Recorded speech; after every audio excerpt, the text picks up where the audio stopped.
Bonjour à tous. Aujourd'hui, qui est le plus grand?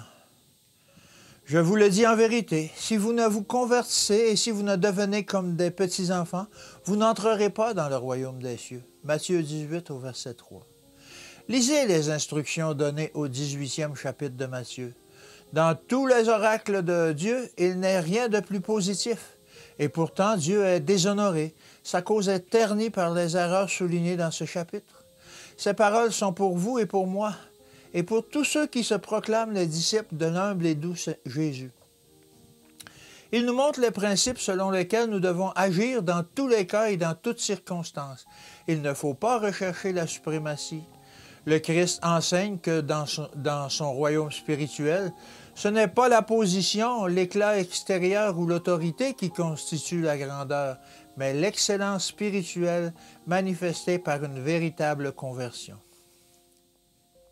Nous devons constamment apprendre du Christ. Il nous a invités. « Venez à moi, vous tous qui êtes fatigués et chargés, et je vous donnerai du repos. Prenez mon joug sur vous et recevez mes instructions, car je suis doux et humble de cœur, et vous trouverez le repos pour vos âmes. » C'est dans Matthieu 11, versets 28 et 29. Dans notre vie quotidienne, devant nos frères et devant le monde, nous devons devenir les vivants interprètes des Écritures, honorant le Christ en révélant la douceur et l'humilité de son cœur. Les enseignements du Christ doivent être pour nous semblables aux feuilles de l'arbre de vie. En mangeant et en assimilant le pain de vie, nous ferons preuve d'un caractère semblable. En restant unis, en estimant les autres au-dessus de nous-mêmes, nous devons présenter au monde un témoignage vivant du pouvoir de la vérité. Nous ne devons pas craindre que si nous ne travaillons pas pour la première place, notre moi ne soit sous-estimé.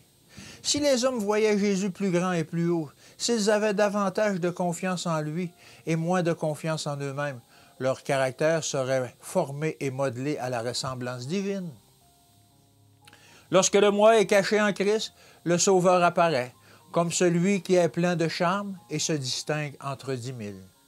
Quand les hommes se soumettront entièrement à Dieu, mangeant le pain de vie et buvant l'eau du salut, ils croîtront en Christ. Le caractère est composé de ce que l'Esprit mange et boit. Par la parole de vie qu'ils reçoivent et à laquelle ils obéissent, ils deviennent participants de la nature divine. Tout leur service est calqué d'après la similitude divine, et le Christ, au lieu de l'homme, est exalté. Que Dieu vous bénisse et qu'il vous garde. Et je vous dis à demain.